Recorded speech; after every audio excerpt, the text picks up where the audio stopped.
ఈరోజైతే నేను టమాటా మునక్కాయ పప్పు ఎట్లా చేయాలో చూపిస్తా. ఒక గ్లాస్ పప్పు తీసుకున్నా.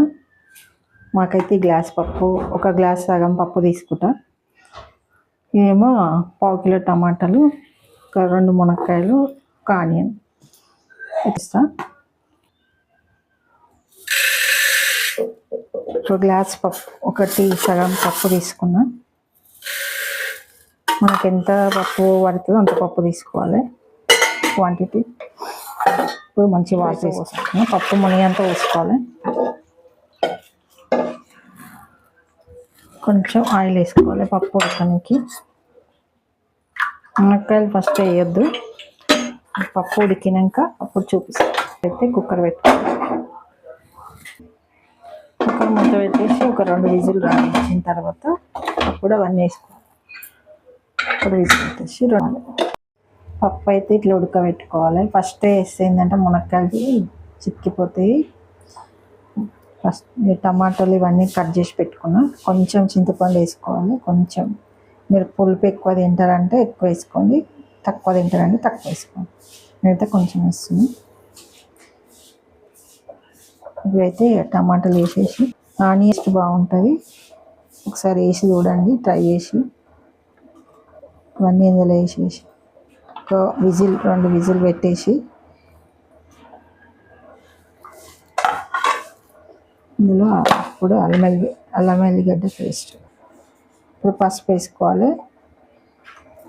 అల్లం వెల్లుల్లి పేస్ట్ వేసిన పసుపు వేసుకుంటున్నాం. 2 స్పూన్ల కారం,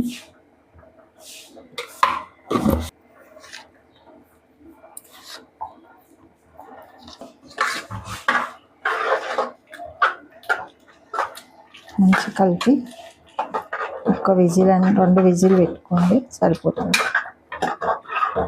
ఎందుకంటే పప్పు ఉడికింది కాబట్టి ఒక 2 విజిల్ అయినా చాలు.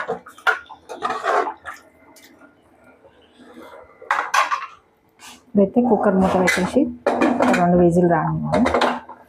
2 విజిల్ వచ్చిందంటే పప్పు పొడి తీసుకుని రెడీ అయిపోతుంది. పప్పు అయితే ఉడికింది ఫ్రెండ్స్. దీన్ని మెదపొద్దు, ఇట్లానే డైరెక్ట్ పొడి చేసుకోవాలి. ఎందుకంటే మెదిపితే ఏంటంటే మునక్కాయలు అనేది ఇచ్చుకోపోతాయి. ఇట్లా మునక్కాయ ఉంటుంది ఇట్లా విడిగా, ఇట్లా చెంచాతో కలుపుకుంటే సరిపోతుంది. ఇప్పుడు పప్పు పోసి చేసుకోవాలి. సరే ఇట్లా ట్రై చేయండి. మెదిపితే ఏంటంటే మొత్తం మునక్కాయలు ఇచ్చుకోపోతాయి. ఇట్లా ఉంటే ఏంటంటే పప్పు మంచిగా ఉంటుంది, టేస్ట్గా ఉంటుంది. అయితే ఎండుమిర్చి వేసిన, జీలకర్ర పోపు వేసుకోవాలి. కరివేపాకు అయితే లేదు, మా చెట్టు మొత్తం అయిపోయింది. ఇప్పుడైతే ఎల్లిపాయలు కచ్చపిచ్చ దంచి వేసుకోవాలి. ఎల్లిపాయలు వేస్తేనే పప్పు టేస్ట్ ఉంటుంది. కరివేపాకు ఉంటే వేసుకోండి, కరివేపాకు మాకు లేదు కాబట్టి నేను వేయలేను.